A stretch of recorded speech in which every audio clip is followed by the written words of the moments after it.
Morning everybody. Design of axially loaded compression members discuss करेंगे। Notes आपको provided हैं। जो एक्चुअल में इसमें हम करेंगे वो मैं आपको ब्रीफली वीडियो में डिस्कस कर दूंगी, ठीक है। तो आप लोगों ने नोट्स को रेफ़र करते रहना है जैसे जैसे मैं यहाँ पे डिस्कस करूँगी। तो सबसे पहले डिज़ाइन क्या होता है, डिज़ाइन में हम क्या कर रहे हैं। डिज़ाइन में अल्टीमेटली मुझे क्या निकालना है, डिज़ाइन में मुझे निकालना है कि कॉलम का जो कॉलम है, कॉलम का सेक्शन क्या होगा, कि किस सेक्शन को यूज़ करूँगी मैं तो वो सेक्शन जो है वो सेफ हो जाएगा।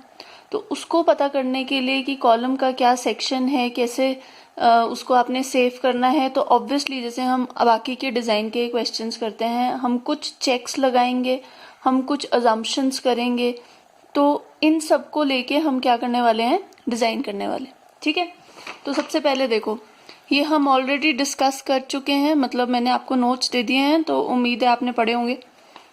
अब देखो, जब डिज़ाइन करना है हमें, तो हमें सबसे पहले तो आपको बता दिया मैंने कि हमें पता होना चाहिए कि कौन सा सेक्शन डिज़ाइन करना है, ये मतलब हमें कैलकुलेट करना है।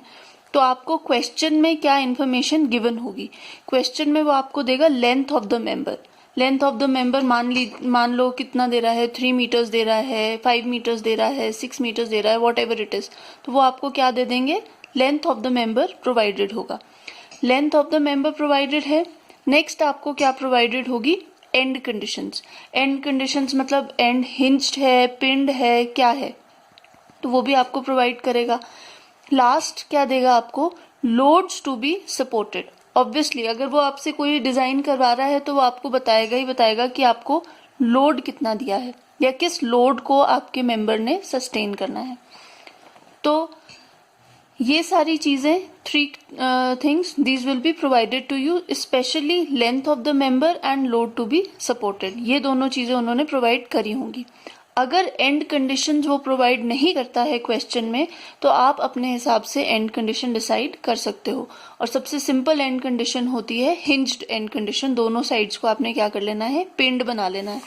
पिंड बनाने के लिए अगर आप दोनों साइड्स को पिंड ले लेते हैं या हिंज्ड ले लेते हैं, तो उससे क्या हो जाएगा कि जो इफेक्टिव लेंथ है उसकी वैल्यू कितनी हो जाएगी, इक्वल टू 1L। मतलब K की वैल्यू कितनी हो गई हमारे पास, 1 हो गई। Am I clear. तो देखिए, अब आप क्या करेंगे, हमें क्या करना है, कुछ पॉइंट्स आप दिमाग में रखोगे।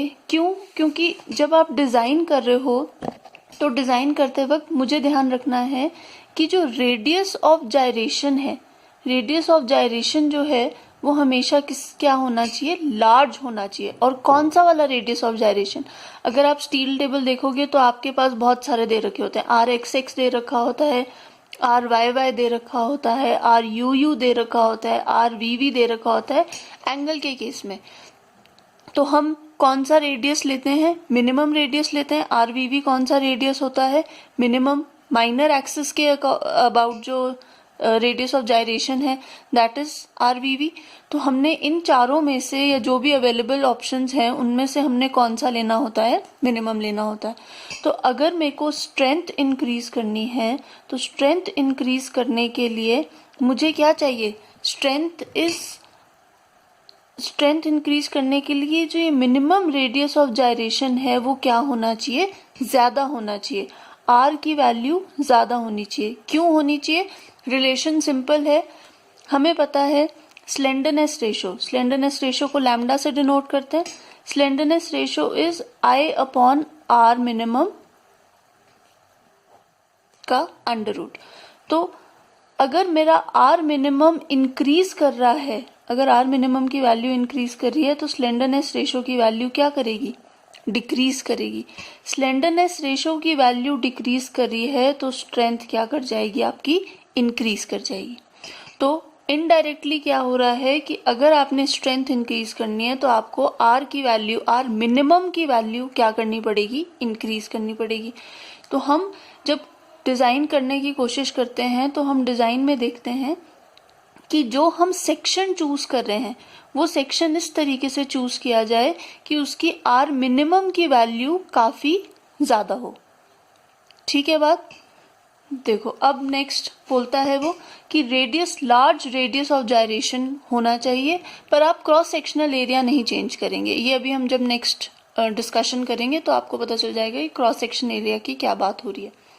फिर आता है the design compressive strength should be greater than factored compressive load. Simply क्या लिख सकते हैं हम यहाँ पे, जो आपने पी डी कैलकुलेट करा है that should be greater than P U. जो भी लोड आपको दिया है उसको आप सबसे पहले क्या करेंगे, फैक्टराइज करेंगे। फैक्टर करने के लिए अगर आपको कोई लोड देता है और बोलता है फैक्टर्ड लोड नहीं है तो P U will be equal to 1.5 times P.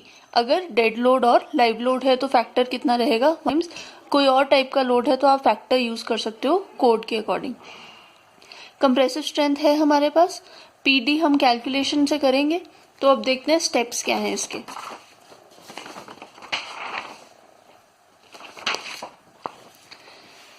सबसे पहला स्टेप आएगा कि हमें अज्यूम करनी है स्लेंडरनेस रेशो। स्लेंडरनेस रेशो को अज्यूम करने के लिए हमें क्या करना पड़ेगा, स्लेंडरनेस रेशो को अज्यूम करने के लिए हमें कुछ गाइडलाइंस दे रखी हैं। गाइडलाइंस में क्या बोलता है कि अगर height of the column is between 3 to 5 metres, 3 to 5 metres मतलब हाइट ज्यादा नहीं है, तो आप स्लेंडरनेस रेशो के बीच में यूज करें 40 और 60 के बीच में, या फिर कहाँ तक जा सकते हो, 100 तक जा सकते हो। जैसे कि सपोज मुझे बोला है कि एक कॉलम है जिसका साइज है 3 मीटर्स, ठीक है, 3 मीटर साइज है, तो मेरा फर्स्ट स्टेप क्या हो जाएगा, मेरा फर्स्ट स्टेप होगा कि मैं लैम्डा की वैल्यू अज्यूम करूं।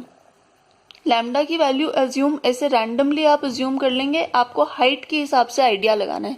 हाइट के हिसाब से आइडिया लगाना है मतलब लैम्डा की वैल्यू मान लो मैंने कितनी ले ली, यहाँ पे मुझे बोलता है कितनी ले सकते हैं, 40, 60, 40 से लेके 100 के बीच में ले सकते हो।